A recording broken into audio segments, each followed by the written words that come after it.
Empresas que sobresalen. Por Jim Collins. ¿Cómo puede una empresa convertirse en extraordinaria y salir de la mediocridad? Introducción. Lo bueno es enemigo de lo extraordinario. No tenemos colegios extraordinarios, principalmente porque tenemos buenos colegios. Muy poca gente consigue tener una vida magnífica, en gran parte porque es muy fácil conformarse con una vida medianamente buena. La inmensa mayoría de las empresas nunca llegan a ser extraordinarias, precisamente porque la inmensa mayoría consigue llegar a ser bastante buena, y este es su mayor problema. Tras un amplio estudio, Collins y su equipo identificaron un grupo de empresas: Abbott Laboratories, Gillette, Kimberly-Clark, Philip Morris, Wells Fargo y otras, que han pasado de tener buenos resultados a tener unos resultados extraordinarios, al conseguir una rentabilidad acumulada de las acciones 6,9 veces superior a la del mercado general en los 15 años siguientes a sus puntos de transición. Compararon estas compañías con otro grupo de organizaciones seleccionadas: Bank of America, Scott Paper, R. J. Reynolds, Bethlehem Steel, etc., que no consiguieron dar el mismo salto. En el proceso, descubrieron unos 7 factores que consideraron esenciales para explicar la diferencia entre los dos grupos. Liderazgo de nivel 5. Primero, ¿quién? Luego, ¿qué? Hacer frente a las adversidades, y no perder nunca la fe. El concepto principal y la intersección de sus círculos. Una cultura de disciplina. Aceleradores de la tecnología. El disco y la espiral de declive. La cuestión fundamental sobre la que trata el presente libro es la siguiente: ¿puede una empresa convertirse en una organización extraordinaria y, si puede, cómo? El estudio de 5 años, realizado por el autor junto con su equipo, cubre el historial de 28 empresas. Después de valorar un gran número de datos y miles de páginas de entrevistas, descubrieron las claves determinantes de la excelencia o las respuestas a por qué algunas empresas sobresalen y otras no. Sus conclusiones arrojan luz sobre casi todas las áreas de la estrategia y la práctica de la gestión empresarial. Liderazgo de nivel 5. En 1971, un hombre aparentemente normal llamado Darren Smith se convirtió en el director general de Kimberly-Clark, una antigua compañía de la industria del papel cuyas acciones habían caído un 36% durante los últimos 20 años. Durante su mandato, que iba a prolongarse mucho en el tiempo, Smith provocó una transformación asombrosa, convirtiendo a Kimberly-Clark en la empresa líder en el mercado del papel en todo el mundo. La compañía generó una rentabilidad del capital acumulado de 4,1 veces el mercado general, superando a sus rivales directos Scott Paper y Procter & Gamble, y a compañías tan veneradas como Coca-Cola, 3M o General Electric. Poco después de convertirse en director general, Smith y su equipo concluyeron que el negocio principal tradicional, papel pintado, estaba condenado a la mediocridad. Sus finanzas iban mal y su competitividad era débil. Kimberly-Clark tendría que conseguir la excelencia o desaparecer.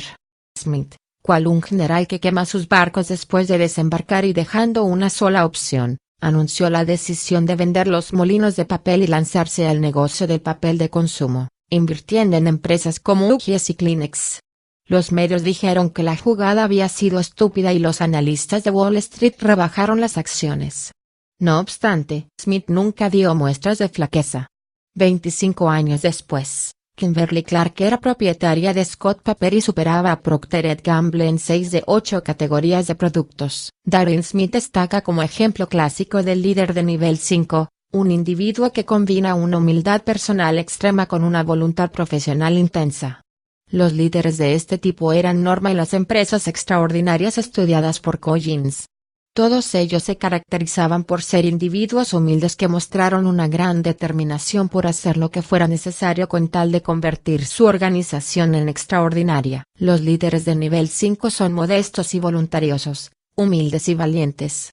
Para captar este concepto pensemos en el caso de Coleman Mockler, director general de Gillette de 1975 a 1991. Mockler, un hombre tranquilo y reservado, siempre educado, tenía fama de persona muy amable. Pero, a la hora de luchar por la grandeza futura de Gillette supo enfrentarse con determinación a los ataques en forma de OPAs hostiles. En vez de optar por beneficio instantáneo para los accionistas y embolsarse millones de la venta de sus propias acciones, Mockler y su equipo prefirieron ponerse en contacto con miles de inversores particulares llamándolos uno por uno. para evitar esas adquisiciones. Otra cosa que hicieron fue invertir mucho en sistemas nuevos y tecnológicamente avanzados, más tarde conocidos como Sensor y Mach3, con lo cual aseguraron el futuro de la compañía. En el momento de la batalla por el poder, Sensor prometía beneficios futuros significativos que no se veían reflejados en el precio de las acciones porque era un desarrollo secreto. No obstante, Mockler y su consejo directivo supusieron con acierto que el valor futuro de las acciones superaría con creces el precio actual ofrecido por los postores. La compañía, sus clientes y los accionistas habrían salido muy perjudicados si el director general de Gillette hubiera claudicado frente a las sopas, se hubiera embolsado sus millones y se hubiera retirado a vivir una vida de ocio. Mockler ejemplifica una característica fundamental de los líderes de nivel 5, la ambición primero, sobre todo para la compañía, y la preocupación por el éxito de esta en lugar de por el enriquecimiento propio y el renombre personal. Por el contrario, los líderes de las compañías de comparación, más preocupados por su propia reputación de grandeza personal, muchas veces no conseguían preparar a su organización para el éxito a largo plazo, tal vez en la falsa creencia de que la mejor prueba de su grandeza personal es que la empresa se viniera abajo una vez ellos se hubieran ido. Al Dunlap, el hombre que Scott Paper, la compañía comparada con Kimberly-Clark, contrató como director general, era un hombre cortado por un patrón muy diferente al de Darren Smith. Dunlap decía todo el que quería escuchar lo mucho que había conseguido para la empresa. No obstante, el balance que había hecho Business Week de su gestión presentaba una imagen muy diferente, la acumulación de una fortuna personal de $100 millones en 603 días de trabajo en Scott Paper, principalmente reduciendo el número de empleados, recortando el presupuesto de I+D y administrando a la compañía hormonas de crecimiento preparando su venta. Es muy importante tener en cuenta que el liderazgo de nivel 5 no consiste únicamente en tener humildad y modestia. También requiere una determinación firme, casi estoica de hacer lo que sea preciso para que la compañía llegue a ser extraordinaria. Primero quién. Luego que, cuando Collins y su equipo iniciaron su proyecto de investigación, esperaban encontrar que el primer paso que una empresa debería tomar para convertirse en extraordinaria fuera tomar una dirección, visión y estrategia nuevas, y conseguir que el personal se implicara y siguiera esa nueva dirección. Sin embargo, lo que descubrieron fue muy diferente. Los ejecutivos que iniciaron las transformaciones de las compañías que habían dado el salto primero eligieron a la gente adecuada para llevar a la empresa, se deshicieron de la inadecuada y luego averiguaron a dónde iban a dirigirla. Estos directivos conocían tres verdades muy simples. Primero, si empezamos por quién, en lugar de por qué, nos resultará mucho más fácil adaptarnos a un mundo cambiante. Si la gente sube en un autobús principalmente por la dirección que va a tomar, tendrá un problema cuando tenga que cambiar de dirección. Pero si sube por la gente que está en él, entonces es mucho más fácil cambiar de dirección. Segundo, si en el autobús va la gente adecuada, el problema de cómo motivarlos y dirigirlos desaparece. Las personas adecuadas no necesitan estar estrechamente controladas, estarán automotivadas por su propio impulso para producir los mejores resultados y formar parte de la creación de algo extraordinario. Y tercero, si en el autobús hay gente inadecuada, descubrir la dirección adecuada no nos ayudará a tener una empresa extraordinaria. La visión sin la gente no sirve de nada. Consideremos el caso de Wells Fargo. El inicio de su trayectoria de 15 años de rentabilidad se remonta a principios de los años 70, cuando el entonces director general, Dick Coley, empezó a reunir uno de los equipos directivos con más talento de la industria. Coley estimó que el sector bancario acabaría experimentando un cambio notable, pero desconocía la forma que éste adoptaría. Por ello, en vez de pretender diseñar una estrategia para el cambio, él y el presidente, Ernie Arbuckle, se dedicaron a contratar a gente excelente en cuanto la encontraban, muchas veces sin tener en mente un trabajo específico para ellos. La teoría de Coley resultó ser clarividente. Nadie podría predecir todos los cambios que se iban a producir a partir de la liberalización bancaria, y cuando estos cambios llegaron, ningún banco los afrontó mejor que Wells Fargo. En ese momento, cuando el sector bancario cayó un 59% por detrás del mercado bursátil, Wells Fargo superó el mercado en 3 veces. El Bank of America adoptó un enfoque muy diferente. Mientras Dick Coley contrató sistemáticamente a los mejores que pudo, esta entidad aplicó el modelo denominado generales débiles, lugartenientes fuertes. Si elegimos generales fuertes para posiciones clave, sus competidores abandonarán. Pero si elegimos generales débiles en lugar de ejecutivos altamente capacitados, lo más probable es que los lugartenientes fuertes se queden. El modelo de los generales débiles produjo un clima muy diferente en el Bank of America que en Wells Fargo. Mientras el equipo de este último actuaba como una unidad fuerte de miembros iguales, debatiendo con ardor cada tema en busca de las mejores respuestas, los generales débiles del Bank of America esperaban indicaciones de arriba. En sus reuniones casi nunca surgía ningún tipo de conflicto, ni se hacían comentarios y, por lo general, se esperaba ver hacia dónde soplaba el viento. Sin embargo, no se trata simplemente de reunir el equipo adecuado. El punto más importante es primero conseguir que la gente adecuada se suba al autobús, y que la gente no adecuada se baje de él, y además hacerlo antes de averiguar a dónde conducirlo. El segundo punto importante es el grado de rigor necesario en las decisiones para que una empresa pueda dar el salto. A diferencia de las compañías que dieron el salto y crearon equipos directivos sólidos y potentes, muchas compañías de comparación aplicaron el modelo un genio con miles de ayudantes. En este modelo, la compañía no es más que una plataforma para las dotes de un individuo extraordinario. En estos casos, el genio del director es un activo magnífico, siempre y cuando permanezca en la empresa. Si se es un genio, no se necesita un equipo de profesionales de cierto calibre que puedan demostrar su valía en cualquier otro sitio. Lo único que se necesita es un ejército de buenos soldados que ayude a poner en práctica las buenas ideas que tiene el genio. No obstante, cuando el genio se va, los ayudantes suelen perderse o, lo que es todavía peor, intentan imitar su audacia sin el soporte de su talento. Eckerd Corporation, por ejemplo, tuvo que pagar por las consecuencias de un líder que tenía una habilidad extraordinaria para descubrir lo que había que hacer, pero muy poca capacidad para formar el equipo directivo adecuado. Ya que Eckerd era un hombre dotado de una energía personal desbordante y una capacidad innata para captar el mercado y hacer negocios. A partir de 2 pequeñas tiendas en Wilmington, Delaware, supo crearse un imperio de tiendas repartidas por todo el sudeste de Estados Unidos. A finales de la década de 1970, parecía que Eckerd podía convertirse en la mejor compañía del sector. Pero entonces, ya que Eckerd se fue para dedicarse a su pasión, la política, y se presentó a senador, sin su genio, la compañía Eckerd inició un largo declive y acabó siendo adquirida por J.C.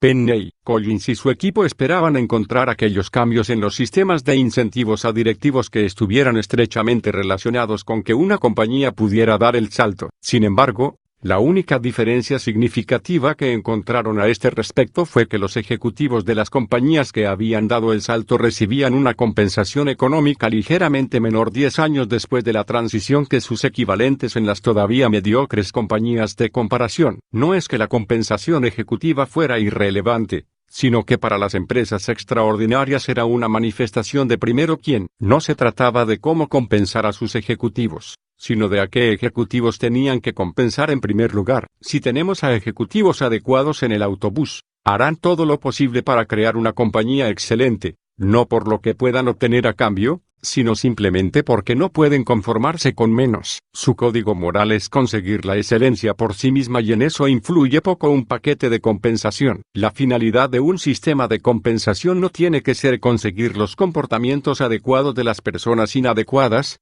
sino lograr que las personas adecuadas se suban al autobús y permanezcan sentadas. Un ejemplo particularmente ilustrativo es el de Nucor. Esta empresa desarrolló todo su sistema en torno a la idea de que es posible enseñar a un granjero a fabricar acero, pero que no se puede enseñar a un granjero a trabajar éticamente con gente que no tiene ética. En vez de instalar sus fábricas en pueblos tradicionalmente acereros como Pittsburgh y Gary, las ubicó en estados mayormente granjeros como Indiana, Nebraska o Utah. Hay que arar el campo antes del mediodía se traducía fácilmente en tienes que fundir 40 toneladas antes de comer. Nucor despidió a todos aquellos que no compartían su ética laboral, lo que provocó hasta un 50% de rotación el primer año, pero seguida de una rotación muy baja una vez se contrató a la gente adecuada. Para atraer y retener a los mejores trabajadores, Nucor pagaba a sus empleados más que cualquier otra compañía acerera del mundo, pero desarrolló su sistema de remuneración en torno a un mecanismo de primas de equipo sometido a una gran presión,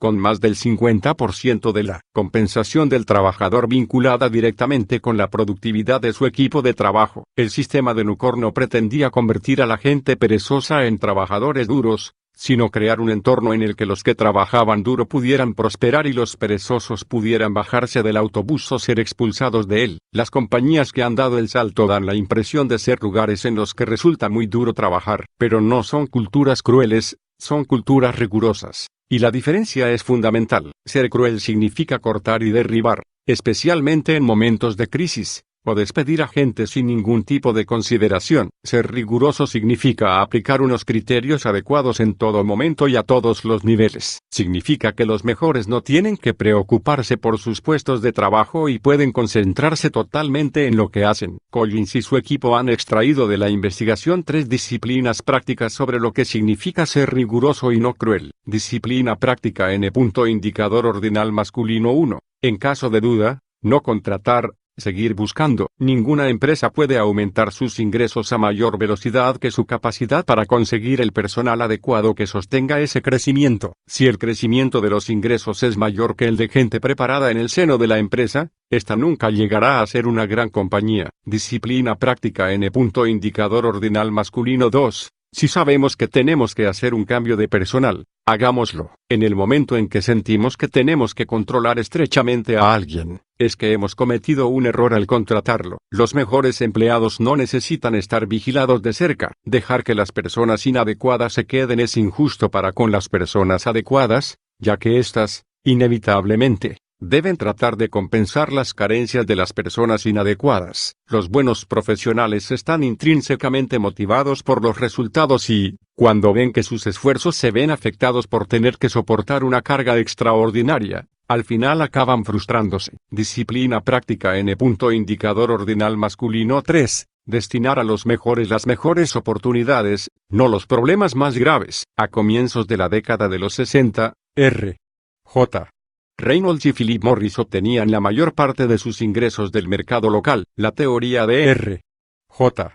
Reynolds era esta: si alguien de algún lugar del mundo quiere camel, que nos llame. Pero Joe Kuhlman, de Philip Morris, tenía una teoría diferente. Identificó los mercados internacionales como la mejor oportunidad de crecimiento a largo plazo. A pesar de que la compañía obtenía menos del 1% de sus ingresos de operaciones internacionales, Kuhlman trató de diseñar la mejor estrategia para sus operaciones internacionales y acabó llegando a una respuesta de quién y no de qué. Apartó a su ejecutivo número 1, George Weissman, de su actividad local y le hizo responsable del negocio internacional. Muchos lo vieron como un castigo y se preguntaban qué era lo que había hecho mal. No obstante, 20 años después, la decisión de Kuhlman de mover a Weissman fue un golpe de genio. Este último convirtió el departamento internacional en uno de los mayores y de más rápido crecimiento de la compañía. Marlboro se iba a convertir en el cigarrillo más vendido del mundo bajo el mandato de Weissman. Hacer frente a las adversidades, y no perder nunca la fe. Las compañías que habían dado el salto basaron todo el proceso estrictamente en hechos reales. Cuando hacemos un esfuerzo honesto y diligente para asumir la verdad de la situación, las decisiones correctas suelen ser evidentes. Incluso si todas las decisiones no resultan evidentes, una cosa es cierta: no podemos tomar una serie de buenas decisiones si primero no hacemos frente a los hechos. Consideremos el caso de Kroger y AEP. Ambas compañías eran viejas a comienzos de la década de 1970. Las dos tenían casi todos sus activos invertidos en tiendas de comestibles tradiciones. Ambas compañías tenían representación fuera de las áreas de mayor crecimiento de Estados Unidos y ambas sabían cómo estaba cambiando el mundo que las rodeaba.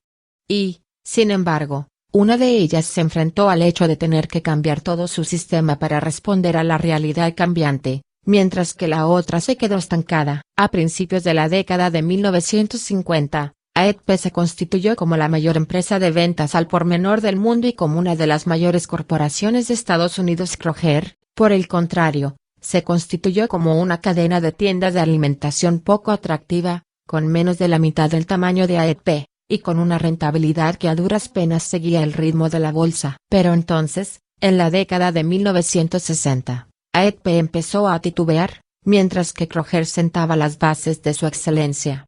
En los 25 años posteriores a 1973, Kroger generó una rentabilidad acumulada 10 veces superior a la del mercado y 8 veces superior a la de AEP. ¿Cómo fue posible este cambio tan profundo? Durante la primera mitad del siglo XX, Cuando las dos guerras mundiales y una regresión económica impusieron la frugalidad entre los norteamericanos, se vendían un montón de alimentos baratos en tiendas de alimentación. Pero en la segunda mitad del siglo XX, los norteamericanos cambiaron. Querían locales más bonitos, más grandes, más variedad de tiendas en las que poder elegir. Querían productos originales, como 5 tipos diferentes de coles muy caras y varias mezclas de proteína en polvo y hierbas curativas chinas. También querían poder hacer transacciones bancarias y ponerse las vacunas anuales contra la gripe mientras hacían sus compras. En definitiva, querían grandes superficies que ofrecían casi de todo bajo un mismo techo, con un gran espacio de aparcamiento, precios bajos, suelos limpios y un montón de cajas. Ralph Burger, el sucesor de los hermanos Hartford que habían creado la dinastía EP, enfocaba sus decisiones preguntándose lo siguiente: ¿qué habría hecho el señor Hartford?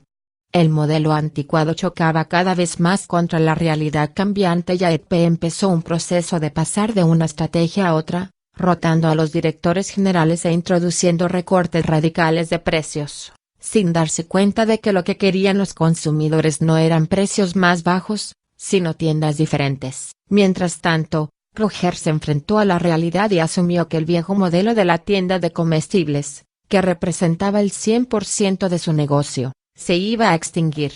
El futuro estaba en las grandes superficies que ofrecían productos variados. Había que ser número 1 o número 2 en cada mercado para no quedarse fuera. Los responsables de la empresa decidieron empezar de cero, cambiar o reemplazar todas las tiendas y eliminar toda representación que no encajara con la nueva realidad. A principios de la década de 1990, Kroger había reconstruido la totalidad de su sistema conforme al nuevo modelo y estaba en camino de convertirse en la primera cadena alimentaria de Estados Unidos. Mientras tanto, en AEP todavía más de la mitad de las tiendas conservaban el mismo aspecto que en los años 50 y la compañía se había convertido en un triste remanente de lo que había sido toda una institución norteamericana. Los estudios que se han realizado sobre las víctimas de guerra, accidentes o enfermedades descubrieron que, por lo general, se les podría agrupar en 3 categorías: los que estaban permanentemente desalentados por lo acaecido, los que lograron que su vida volviera a la normalidad y los que utilizaban la experiencia como un elemento que los hizo más fuertes. Las compañías como Kroger, que habían dado el salto, se sitúan en este tercer grupo, el del elemento fortalecedor. El concepto principal, simplicidad de los 3 círculos. En su famoso ensayo El erizo y el zorro, Isaiah Berlin dividió el mundo en erizos y zorros, basándose en la antigua parábola griega: el zorro sabe muchas cosas, pero el erizo sabe una cosa muy importante. Los zorros persiguen varias metas al mismo tiempo y ven el mundo en toda su complejidad. Los erizos, sin embargo, simplifican un mundo complejo en una idea organizadora muy simple que unifica y guía a todo. Las personas que habían creado compañías que habían dado el salto eran, en una medida u otra, erizos. Habían utilizado su naturaleza de erizos para dirigirse hacia un concepto principal o vertebrador para sus compañías. Aquellos que lideraban compañías de comparación tendían a comportarse como zorros, y no conseguían nunca la ventaja de tener un concepto claro, al mostrarse dispersos, difusos e inestables. Consideremos el caso de Walgreens frente a Eckerd. Walgreens generó unos beneficios desde finales de 1975 hasta el año 2000 que superaron el mercado en más de 15 veces, pasando por delante de compañías como G, Merck, Coca-Cola o Intel. El concepto de Walgreens era muy sencillo: ofrecer al cliente unas tiendas mejores, de mayor conveniencia, que rendían un elevado beneficio por visita. Con esta estrategia revolucionaria, Walgreens logró superar a todas las compañías arriba mencionadas. Como buen erizo, Walgreens partió de este concepto simple y lo implementó con la máxima diligencia. Se embarcó en un programa sistemático para reemplazar todas las ubicaciones inconvenientes por otras más convenientes, preferiblemente locales que hicieran esquina para que los clientes pudieran entrar y salir fácilmente desde varias direcciones. La compañía era también pionera en la apertura de farmacias en las que se podía comprar sin bajarse del coche. Igualmente, concentró su actividad en zonas urbanas, para que nadie tuviera que ir demasiado lejos para poder ir a Walgreens. Por ejemplo, en un radio de 1,5 kilómetros se podían encontrar hasta 9 tiendas. Después, Walgreens conectó su concepto de conveniencia con una sencilla idea económica: Beneficio por visita de cliente. La concentración alta de tiendas llevó a la obtención de economías de escala locales, lo cual proporcionó el efectivo necesario para continuar con la apertura de tiendas, lo cual, a su vez, llevó a la obtención de más clientes. Al añadir servicios de margen elevado, como el revelado de fotos en una hora, Walgreens incrementó su beneficio por visita de cada cliente. Más conveniencia condujo a más visitas de más clientes quienes, al multiplicarse, provocaron un incremento en el beneficio por visita del cliente y revertieron el efectivo en el sistema, lo que permitió crear más tiendas. En un contraste marcado con Walgreens, los ejecutivos de Kerd, negociantes hasta la médula, aprovecharon compulsivamente las oportunidades que se les presentaron para adquirir locales agrupados menos 42 aquí, 36 allí, sin ningún criterio unificador evidente. Mientras que los ejecutivos de Walgreens sabían que el crecimiento rentable se conseguiría eliminando todo aquello que no encajara con el concepto principal, los de Kerd persiguieron el crecimiento por el crecimiento, lanzándose al mercado del video con la compra de American Home Video Corporation. El nuevo negocio no les trajo más que pérdidas y sería responsable del final de Kerd como compañía independiente. En el equipo de Collins quedó claro que todas las compañías que habían dado el salto habían adquirido un concepto muy simple que habían utilizado como marco de referencia para todas sus decisiones. Mientras tanto, las compañías de comparación, como Kerd, se vieron atrapadas por vistosas estrategias de crecimiento. Este concepto principal, simple y cristalino, fluye de una comprensión profunda de la intersección de los tres círculos siguientes. Aquello en lo que podemos ser los mejores. Solo porque poseemos unas capacidades esenciales no significa necesariamente que podamos ser los mejores del mundo ejerciéndolas. Lo que mueve nuestro motor económico. Todas las compañías que habían dado el salto habían averiguado la manera de ganar dinero y obtener unos beneficios importantes y sostenidos de la manera más efectiva posible. ¿Qué es lo que más nos apasiona? La idea no era estimular la pasión, sino descubrir lo que hace que nos apasionemos. No se trata de proponernos ser los mejores,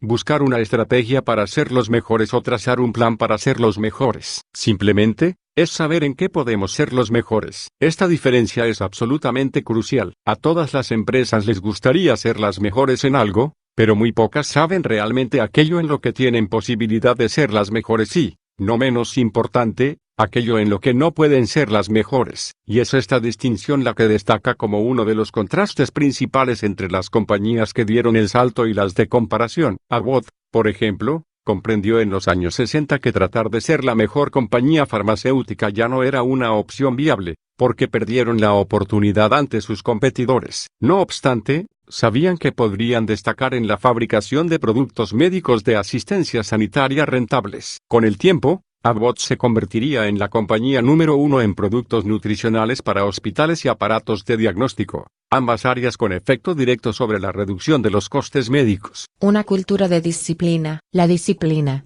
por sí misma, no produce grandes resultados. En la historia podemos encontrar un montón de empresas que aplicaron una disciplina muy estricta, recta y bien definida, y que se vieron abocadas al desastre.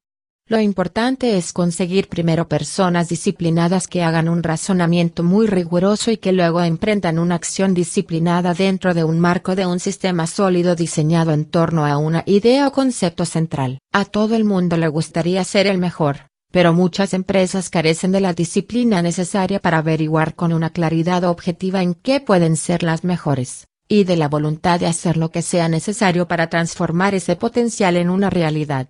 Carecen de la disciplina necesaria para preparar su propia receta. Consideremos Wells Fargo en comparación con el Bank of America. Carl Reichert, su director general, nunca dudó de que la compañía pudiera emerger de la liberalización bancaria como una organización más fuerte, no más débil. Vio que la clave para llegar a ser una gran compañía no residía en diseñar nuevas estrategias brillantes, sino en proponerse erradicar 100 años de mentalidad del sistema bancario. Reichert marcó un tono muy claro desde lo más alto: no vamos a pedir que los demás lo pasen mal mientras nosotros nos quedamos sentados. Inició la política de austeridad congelando los salarios de ejecutivos durante 2 años. Cerró el comedor directivo y lo sustituyó por una cafetería que daba servicio a todos los empleados. Devolvía los presupuestos que le parecían desorbitados advirtiendo: ¿te gastarías así tu propio dinero? A diferencia de Wells Fargo, Los ejecutivos del Bank of America no tenían la disciplina necesaria para preparar su propia receta. Preservaron su glamuroso reinado ejecutivo en la imponente torre del centro de San Francisco donde todo rebosaba lujo. Después de perder 1.800 millones en 3 años a mediados de la década de 1980, el Bank of America acabó realizando los cambios necesarios para responder a la liberalización.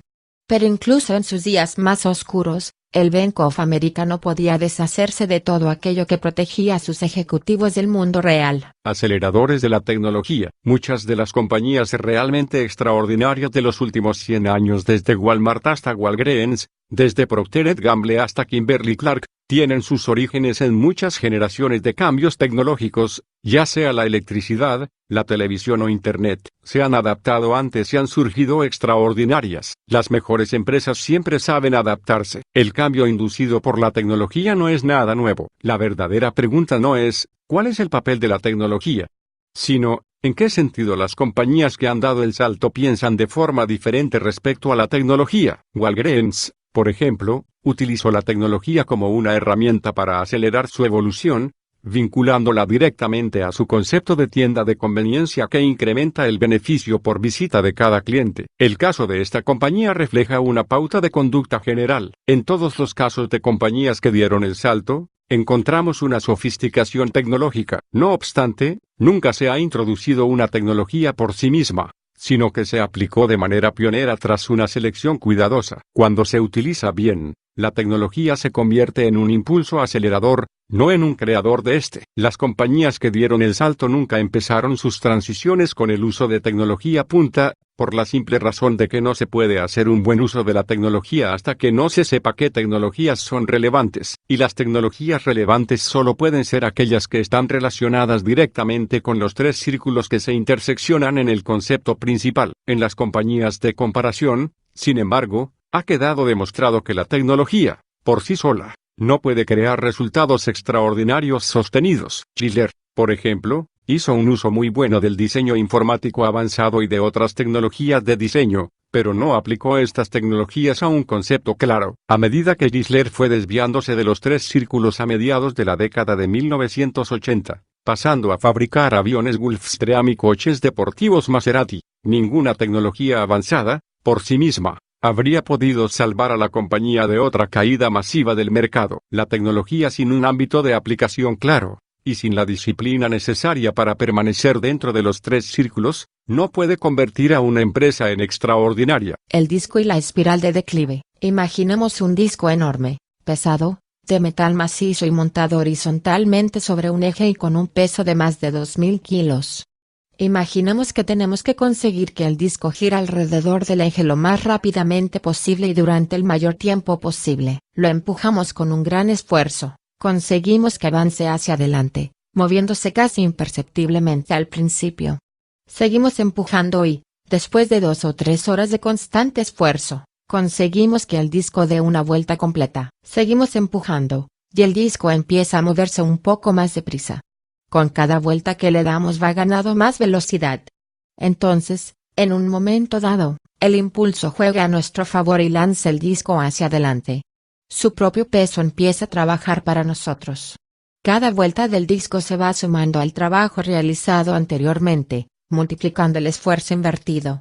Nos resultaría muy difícil saber cuál ha sido el gran empujón que ha hecho que el disco vaya tan deprisa. Esta imagen recoge la sensación general de lo que ocurrió en las compañías cuando dieron el salto de buenas a extraordinarias. Por drástico que fuera el resultado final, las transformaciones de estas empresas nunca se produjeron de la noche a la mañana. Nunca hubo una sola acción decisiva, ningún programa especial, ninguna innovación fascinante y ninguna resolución violenta. Las compañías que dieron el salto lo hicieron mediante un proceso acumulativo, paso a paso, acción a acción, decisión a decisión, vuelta a vuelta del disco, que ha ido sumando resultados sostenidos y espectaculares. Por ejemplo, Nucor empezó a dar vueltas al disco en 1965, al principio únicamente intentando evitar la quiebra, luego construyendo su primera fábrica porque no podía encontrar un proveedor fiable. Los trabajadores de Nucor descubrieron que tenían habilidad para hacer el mejor acero y más barato que nadie, así que construyeron 2, y luego 3 fábricas más. Consiguieron clientes, luego más y más clientes. El disco ganaba impulso, vuelta a vuelta, mes a mes, año tras año.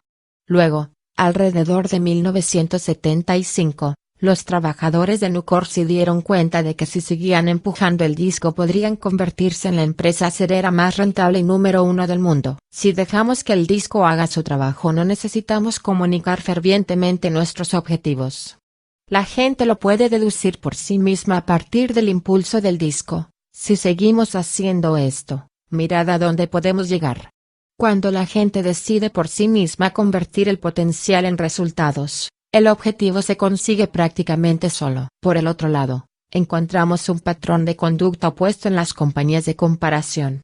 En lugar de seguir un proceso paulatino de mucha deliberación para averiguar lo que hay que hacer y después simplemente hacerlo, las compañías de comparación suelen lanzar programas nuevos con mucha fanfarria y ruido, con la intención de motivar sus tropas, pero lo único que consiguen es que no produzcan resultados sostenidos.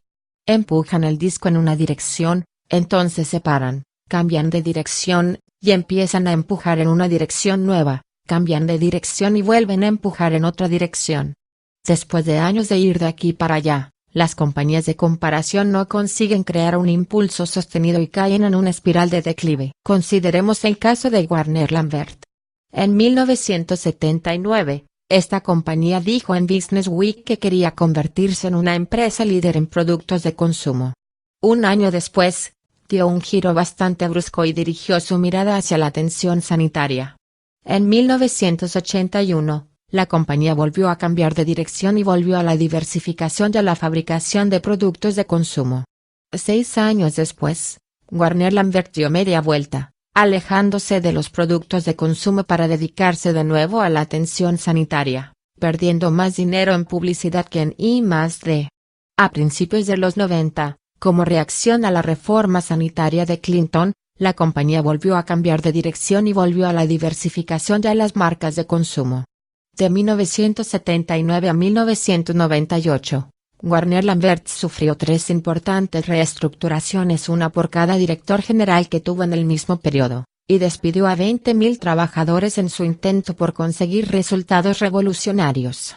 Una y otra vez, la compañía obtenía resultados muy buenos y, al cabo de un tiempo, resultados muy malos, sin conseguir nunca un impulso sostenido que fuera aumentando la velocidad del disco hasta llegar al momento del despegue. La rentabilidad de sus acciones cayó enormemente y Warner Lambert desapareció como compañía independiente, absorbida por Pfizer. Conclusión: crear algo grande no tiene que ser más difícil que crear algo bueno. Tal vez alcanzar la grandeza sea estadísticamente menos habitual, pero no requiere más sufrimiento que perpetuar la mediocridad. Para muestra están las compañías de comparación que estudiaron Jim Collins y su equipo. La belleza y el poder de sus conclusiones es que pueden simplificar radicalmente nuestras vidas y al mismo tiempo incrementar nuestra efectividad. Lo que intenta transmitir este libro no es que tenemos que añadir sus principios a lo que ya estamos haciendo y cargarnos con más trabajo del que ya tenemos. Lo que intenta decirnos es que nos tenemos que dar cuenta de que mucho de lo que hacemos es como máximo una pérdida de energía. Si organizamos la mayor parte de nuestro tiempo de trabajo en torno a la aplicación de estos principios, e ignoramos o dejamos de hacer todo lo demás,